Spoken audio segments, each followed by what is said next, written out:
Thank you very much. First, I would like to thank the organizers for inviting me here. And second, I would like to confess that I'm not really sure why I'm speaking at this conference. Maybe the only reason is that at some point we wrote a paper with Nikon which had the word hyperkahler in the title. So here I am. And yeah, in fact, my main area of research is quite far from hyperkahler geometry. I used to study groups of birational automorphisms of rational or rationally connected varieties, which maybe sometimes is called Cremona groups. And actually, the properties of this group are quite different from properties of automorphism groups, birational or biregular, of hyperkahler manifolds. Yeah, so my motivation was to understand how complicated the whole group of automorphisms, again both birational and biregular, of a hyperkahler manifold can be. Yeah, so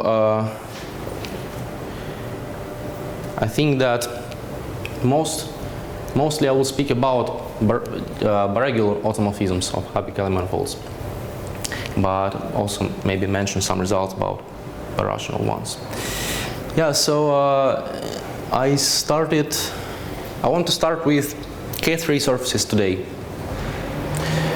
and focus on higher dimensional case tomorrow. And today I think there will be no new results about automorphism groups of K3 surfaces. It will be just a survey, an overview. Yeah, so let's start with K3 surfaces. Of course, I don't have to recall the definition. I don't see any students here, so yeah, I just skip the definitions. I start with, yeah, just recall you that there is a cup product on H2, and this pair H2 with this cup product has a structure of a lattice by some standard topological arguments. We conclude that this is an even unimodular lattice of rank 22 and signature 319, and classification gives you that this lattice is of this form, a standard K3 lattice. Yeah, we also have two natural lattices, the one which is called Neron-Severi lattice, and its orthogonal complement is transcendental lattice. And a very important property of projective hyperkahler manifolds, which we will use heavily tomorrow, is that this lattice is hyperbolic, that is of signature 1 Picard rank -1, if and only if if and only the lattice is hyperbolic if and only if the manifold is projective. For K3 surfaces it was known for a long time, and it was proved probably by Huybrechts for any hyperkahler manifold. Good, so yeah, we have this standard Hodge decomposition on H2.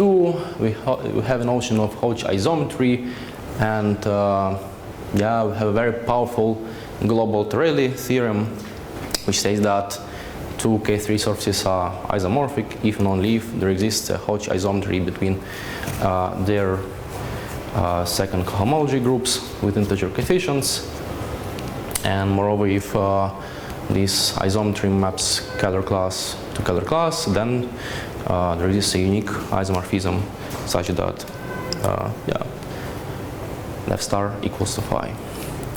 So this is a very basic fact. Again, yeah, we have a smooth, yeah, any smooth rational curve on X. Yeah, a smooth rational curve is a -2 vector in H2, and each -2 class defines a reflection on H2, and we can define a Weil group generated by all reflections, and yeah, we have this natural homomorphism from automorphisms of X to the quotient of orthogonal group of Neron-Severi lattice by this Weil group, and one can deduce from global Tereli theorem, like was done in the paper of Shafarevich and Petitsky-Shapiro, that this morphism actually has a finite kernel and co-kernel. Why this is good? This is good because we conclude that automorphism group is finite if and only if this Weil group has finite index in orthogonal group. So basically, we reduce the classification of, well, at least finite automorphism group to a purely algebraic problem of describing hyperbolic lattices for which such a group is finite. And indeed, this problem was solved by Nikulin quite a long time ago. He completely classified Neron-Severi lattices of algebraic K3 surfaces with finite automorphism groups. In fact, there is a sharp bound on the order of finite automorphism groups of K3 surfaces. It was obtained by Kondo. Yeah, the bound is like this. You can see it here. And it's sharp because there is sharp for a specific K3 surface, a Kummer surface, where we have a group, well, there is extension of Mathieu group M20 by Z4, and it acts on this Kummer surface. Special one, right? Yes, yes.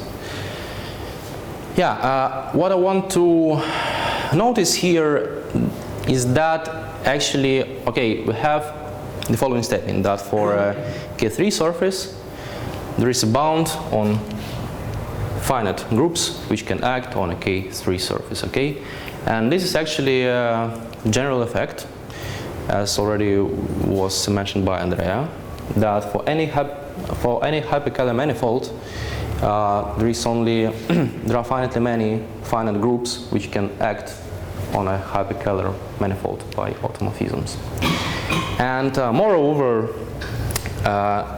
okay, maybe this statement about the fact that there are finitely many groups can be deduced from okay, we have this representation in orthogonal transformations of Neron-Severi lattice, and we know that the kernel is finite group, so actually and there is also a classical Minkowski theorem which says that GLN of Z has bounded finite subgroups.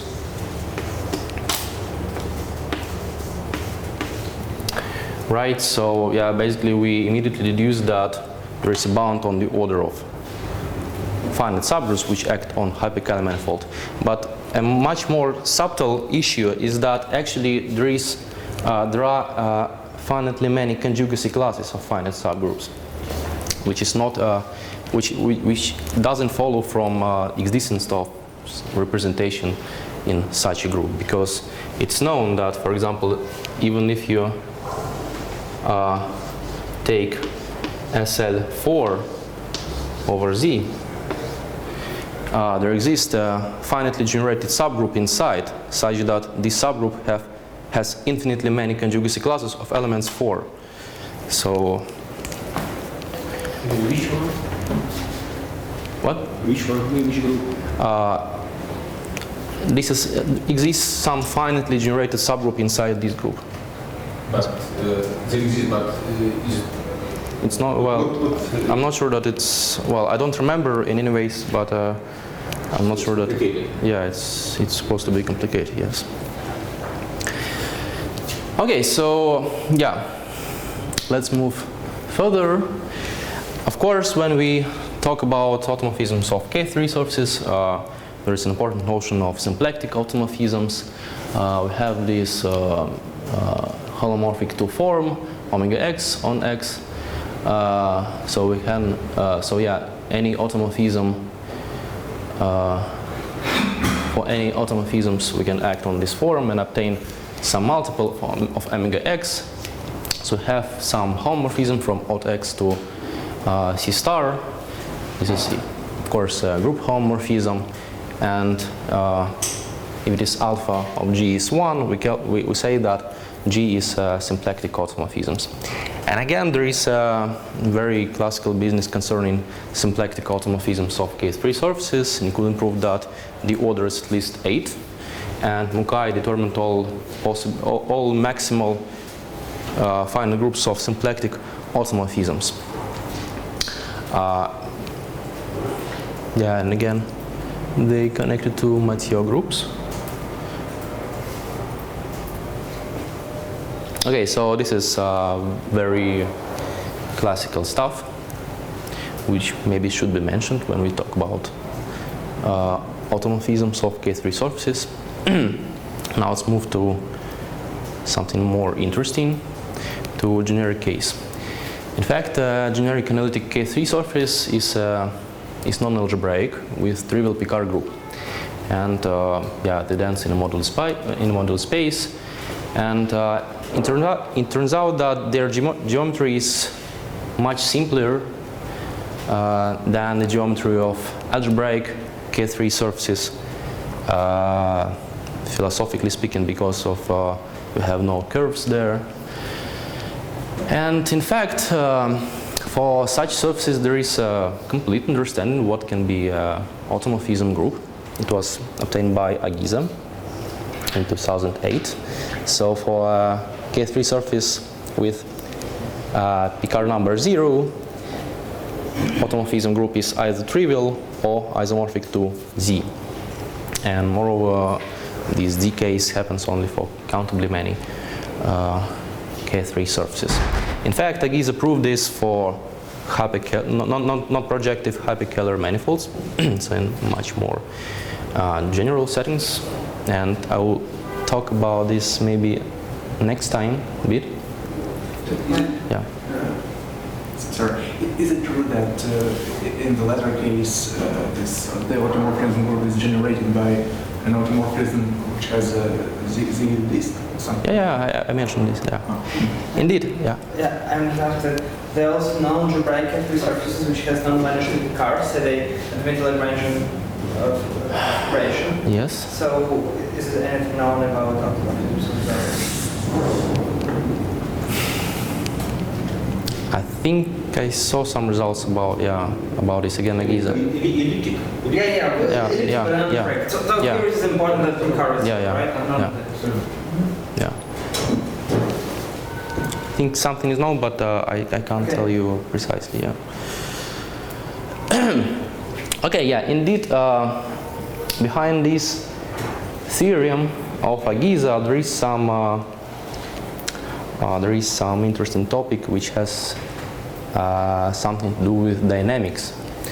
Actually, Agiza's result was inspired by an earlier result of Macmillan, who was motivated by the questions of the problems of dynamics.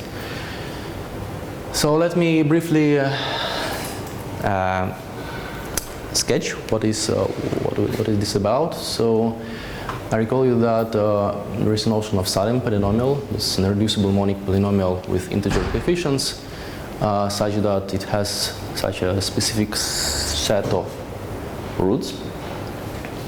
And Macmillan constructs a very special lattice, which I call here B, which with intersection form B, which has some natural way to Hodge structure, whose properties by like standard arguments like surjectivity of period map allows you to conclude that there exists like a K3 surface such that its second homology lattice is isomorphic to this specific lattice B.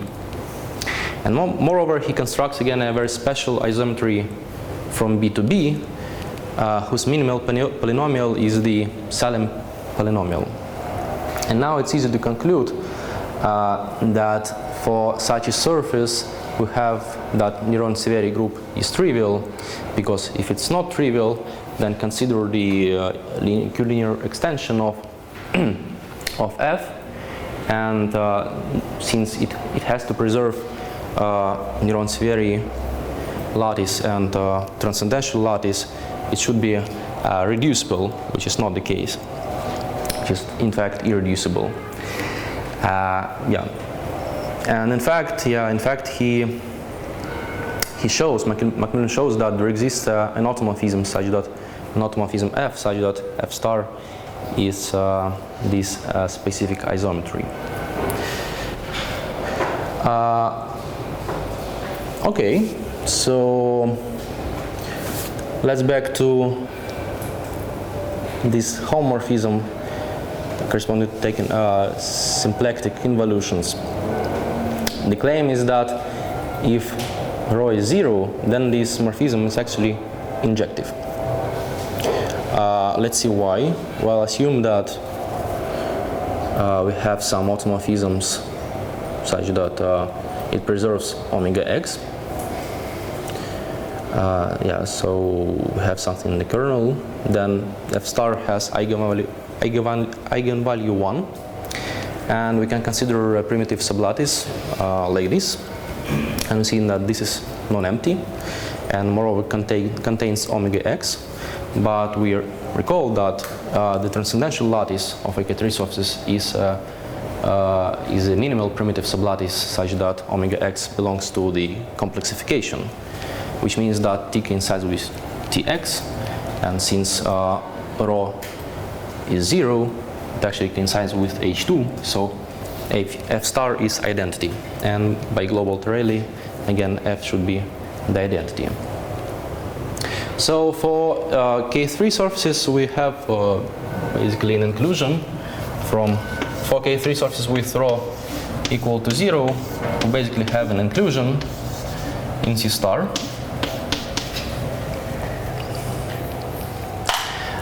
Which is already cool. What can we say more? In fact, we can say that for non-algebraic K3 surface, there is no automorphisms of finite order. And yeah, here I cannot give you a precise, well, a full proof, but it's not that difficult. By this statement, we have to prove that if F has finite order, then alpha F is 1. If it's not 1, we consider the quotient. We play with holomorphic two forms on the resolution of singularities, and yeah, we get a contradiction with the fact that Neron-Severi group was 0. So the conclusion is that we have no automorphisms of finite order, not real ones, but maybe there is an automorphisms of infinite order, and indeed, I mentioned Macmillan's construction. The automorphisms which was constructed by Macmillan indeed has infinite order, and it's clear because I recall you that the set of roots of a Salem polynomial, which a posteriori is a minimal polynomial of our map, is of this form, and lambda is a real number which is bigger than 1 actually. I didn't mention it, but yeah, it should be bigger than 1. So yeah, indeed, the automorphisms which we constructed before, well, we didn't construct it by, I mentioned that there exists such an automorphism. It must have, it has infinite order. Okay, so in generic non-algebraic case, have pretty good understanding of what can be an automorphism group of a K3 surface. Let's move to algebraic case. And here the life is not that beautiful and easy. Well, it is beautiful, but not easy. So, in algebraic case, we don't have a good understanding what can be an automorphism group, I mean in general. So, well, if you Google, you can find a list of problems. It actually goes back to 2008, but still, as far as I know, all these problems are still open. So they're like this. For example, yeah, well, the first and like the most natural one, just to describe possibilities for automorphism group as an abstract group. Also we know that automorphism group of AK3 surface is finitely generated, so maybe there is some bound on the generators, but we don't know. You can ask about the minimum number of generators, or for example, you can focus on the group generated by all involutions. And again, we don't have any ideas like what can be the number of generators in this case. So yeah, all these questions are open, and I would like to spend some time for giving you as many examples as possible of automorphism groups of different nature, of different kind. So of course, if you want to classify automorphism groups, you can go by car number. You can start with car number 1, but then the question is more or less trivial, because we remember that up to finite kernel it's just orthogonal group time quotient by Weyl group, but orthogonal group is just plus minus 1. So yeah, so automorphism group of such a surface is a finite group, and we somehow reduce it to classical case, which was investigated by Nikulin and Mukai and all these people. And yeah, the first non-trivial case is rho equal to 2, and there is actually a good understanding of what happens in this case. It's a result of Galuz-Lombardi-Peters, which says that if you have a K3 surface with Picard number 2, then automorphism group is finite precisely when the Picard lattice contains divisor with square 0 or minus 2. And if does not contain, X does not contain such divisors, then automorphism group is either Z or a free product of Z2 and Z2, infinite diagonal group. And was also there was so this is basically a classification, but earlier there was an example, well, there were several examples of explicit calculation of the automorphism group. For example, the one of Bini, which says that for K3 surface with such a with Neron-Severi lattice with such intersection form, and here the condition is that D is not a square, one has that automorphism group is infinite cyclic, like this. And well, again, I cannot go into details of this proof, but if you ever try to have a look at that, usually it involves it's purely algebraic or number theoretic. It involves solution of some Pell equations, etc., etc. Good. So yeah, we have a group like this. Maybe I could list them. So we have Z. We have Z2 times Z2, direct product, free product, sorry, free product of Z2 and Z2. Okay. There is a beautiful example which is called a Weller surface. Well, in this case, this is a surface, but actually you can generalize it to higher dimensions. It will be a nice Calabi-Yau varieties, which some nice properties. Maybe I will mention them tomorrow. But still, yeah, let's focus on surface case. This intersection of two divisors of by degree in P2 times P2 of by degree 1, 1 and 2, 2. And in generic case, Neron-Severi is of rank 2 and with such intersection matrix. And again, automorphism group is infinite diagonal. And yeah, here I also mentioned that two generators correspond to the covering evolutions. So it's P2 times P2. What? The intersection of divisor P2 times P2? Yeah. P2 times P2, yes. Yeah, I didn't mention here. Yeah, in P2 times P2. And this Euler example was generalized a bit by Galuzzi Lombardo again. It also turns out that automorphism group is infinite diagonal for K3 surface which such intersection matrix. And for, yeah, if you have such intersection matrix and D is odd, then automorphism group is finite, so Z2. So, okay, so far our groups look quite easy. Can we produce something more difficult? We can. This is some sporadic example. Well, I mean, there is no, I would say, there is no general theory behind them.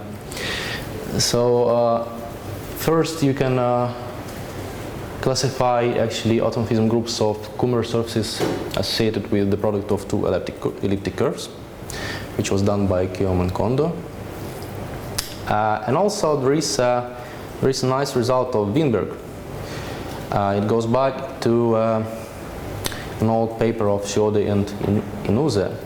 They classified K3 surfaces with maximal Picard rank in terms of transcendental lattices. And at some point they also discussed two K3 surfaces which have maximal Picard rank and which are whose transcendental lattices have the smallest possible discriminants, which are 3 and 4 in this case. And yeah, these surfaces were called by Winberg the most algebraic K3 surfaces, for the, well, because of the Picard issue. Okay, yeah, so here's some explicit description. They're birational to this thing. Take two elliptic curves. Yeah, and you take a product, you take a quotient by some cyclic group.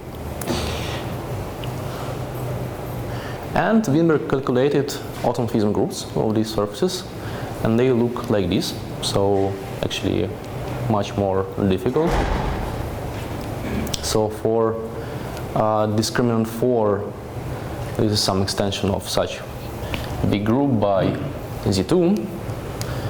And for discriminant equal to 3, it's you have to take 12 copies of Z2 extended by some group and again by Z of 3.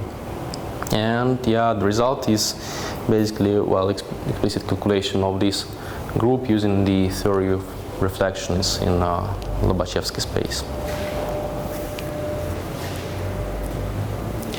Okay, so the moral of this story is that we don't understand what is the global structure of automorphism group. We know that it's finitely presented, more or less from, well, it was first observed by Sterk, I guess, but yeah, it's not difficult to deduce it from global Torelli theorem again. A natural question, well, quite natural I think, that maybe this is an arithmetic group. And sadly the answer is no. It's not an arithmetic group in general. And even worse, it's not even commensurable with an arithmetic group. Commensurable means this, I mean, two groups are commensurable if there are finite index subgroups which are isomorphic. You mean it's not an arithmetic subgroup, but it's subgroup of what? Huh? I mean, okay, so what would be the definition of an arithmetic group in this case? Well, I mean, there is, yeah, I mean, I don't want to, okay, there is an abstract notion of algebra, of arithmetic group. It should be a subgroup of some GL. Yes, yes. So in this case, it's as a subgroup of GL of H2? For example, yes. For example, yes. I think in the, yeah, in counterexample, yeah. In counterexample which I want to present, it will be like this, yeah. But then it's kind of obvious, I think, for any general K3 surface, because, I mean, this automorphism group is much smaller than, I mean, this arithmetic group should be something like Yeah, I agree, but still I... Your matrix is like Huh? this one. Like what? It should be like a finite index subgroup of the J and Z. And in general, it's like, well, in fact, if it is finite, then it is obviously not arithmetic, right? Yes. Okay, if you want just arithmetic, then yes. But if you want to prove that it's not even commensurable with arithmetic, maybe it's... Finite cannot be, because the finite group is not a finite index in the J and Z. So it's not. I mean, any true arithmetic group are commensurable. Yeah, but finite group is, I think, finite group is commensurable. Oh, yeah, commensurable with arithmetic, I think. No?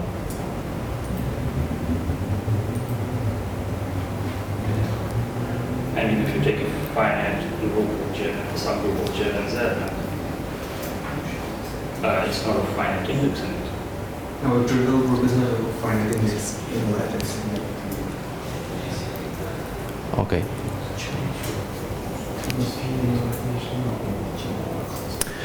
Okay. Yeah.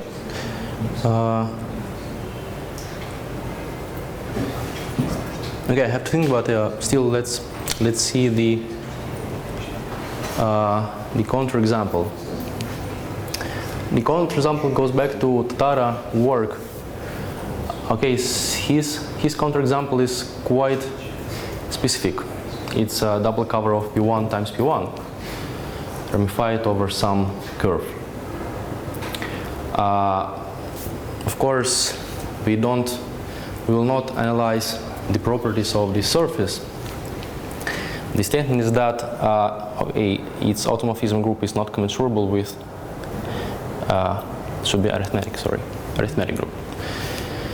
And let me briefly maybe just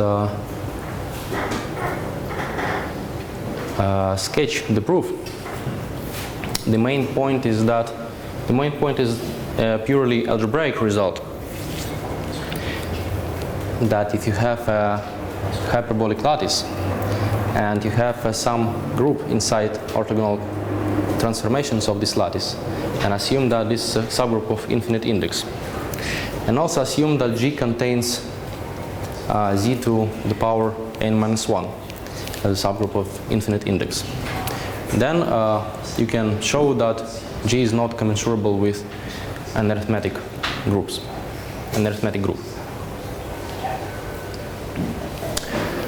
So yeah, this is really some algebraic statement. It involves theory of, really quite complicated results from theory of arithmetic groups. How we should apply it. So yeah, we want to find a copy of Z n minus 1 inside this group, the image of automorphism group in orthogonal group of the Neron-Severi lattice. In fact, Tatara showed that you can find such Zn-1 for any K3 surface, so with sufficiently big Picard number, such that X has two elliptic fibration, the one with no reducible fibers, the second with positive model Weyl rank, and additionally we need a -2 curve. And in fact, one can show that Tatara's example, that explicit one, satisfies all these conditions. Okay, so now how we proceed? Assume that indeed, that we prove that that example satisfies all these conditions. So, okay, let's use the first elliptic fibration. We can calculate the rank of the model Weyl group, and it's n-1. And so the first elliptic fibration gives me an inclusion of Z n-1 into G. And also the second elliptic fibration gives me an inclusion of ZA into G, okay, for some positive A. Now you have to use that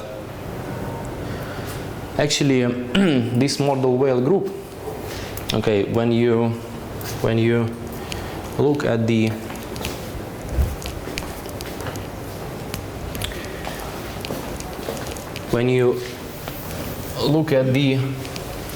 Neron-Severi space, you actually can, since in our case the intersection form is hyperbolic, you can naturally associate with this Neron-Severi lattice a hyperbolic space. And yeah, it's known that the model well groups of elliptic fibrations, they actually correspond to parabolic transformations of this hyperbolic space. Parabolic transformations have one fixed point on the boundary. Loxodromic have two fixed points and elliptic has one fixed point inside. Okay, so now we can use it to show that actually these two groups, Zn-1 and Za, intersect only in the identity. Because clearly if there is some non-trivial element in their intersection, we would have two fixed points on the boundary. Some are here and some are here, with such that the square is 0. And as I mentioned, parabolic transformations have just one fixed point on the boundary. So yeah, we see that the intersection of these guys is trivial, which means that Zm-1 has infinite index in G. And now you have to argue a bit more to conclude that G has infinite index in the whole orthogonal group. I will not do it here. So yeah, the idea is like this. Okay, so yeah, the conclusion is that in fact as I mentioned, there is no understanding of what can be there is no understanding how automorphism groups of K3 surfaces look in general. We know that they can be quite complicated. I mean, not commensurable with arithmetic groups. Actually, as already was mentioned by Andrea, these groups have many interesting finiteness properties. So we don't have understanding of global structure, but still we can ask questions about, is this group finitely generated, finitely presented? What can we say about finite subgroups of this group? As I mentioned, that they bounded.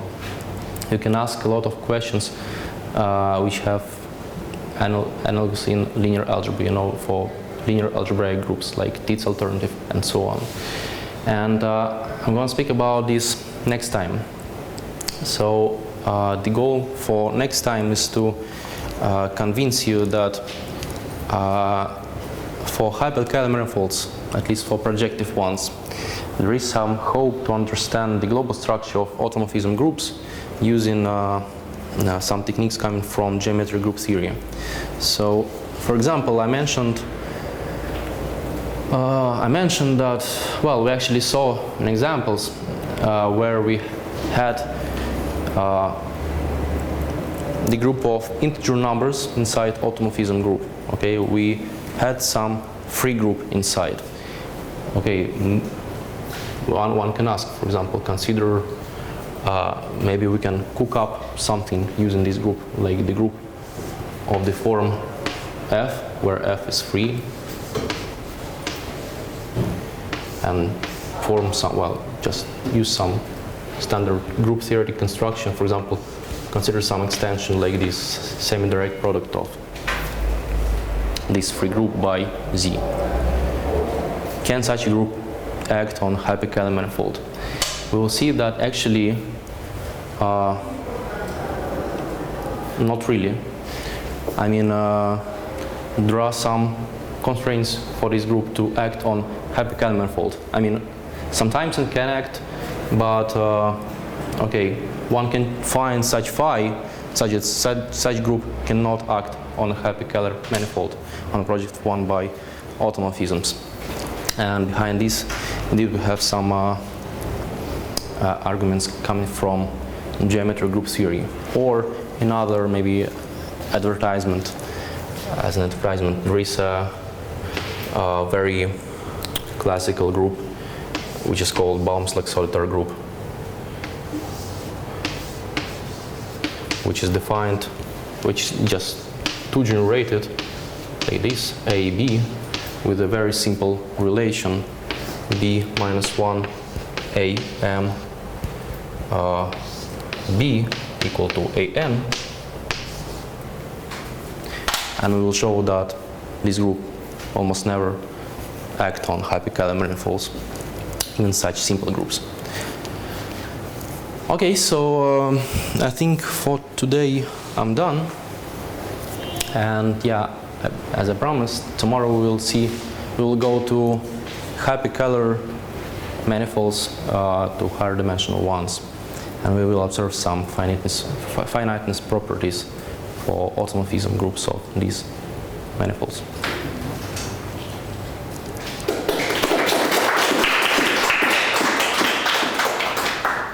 Any questions?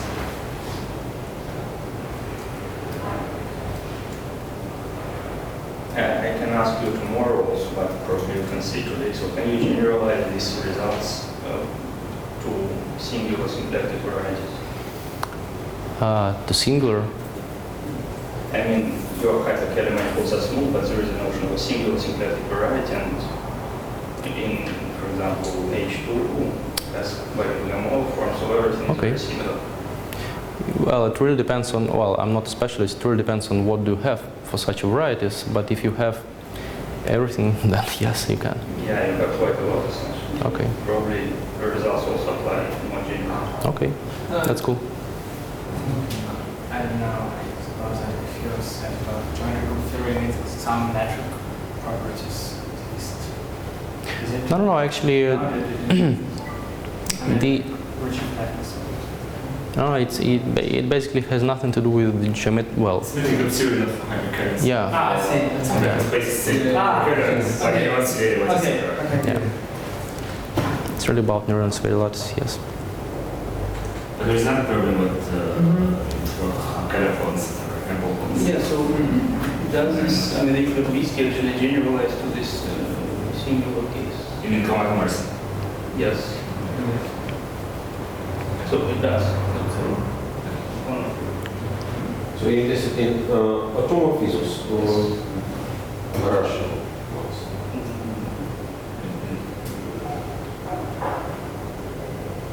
Well, I mean, in both actually. So there is a statement that there is this compass, telecompass finitely many orbits of the direction of the automorphism. Yeah, if you are interested in usual automorphisms, then you have representation. It takes on the single orbs, you see. It's a really, Yes. for example, this singularity size are so representation in spaces like this. Okay. So in general, this does not generalize. Pardon? So it does not generalize. You can see something.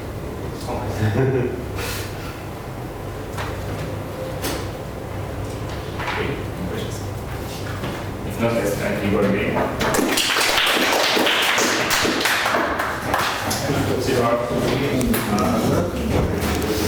То она Как?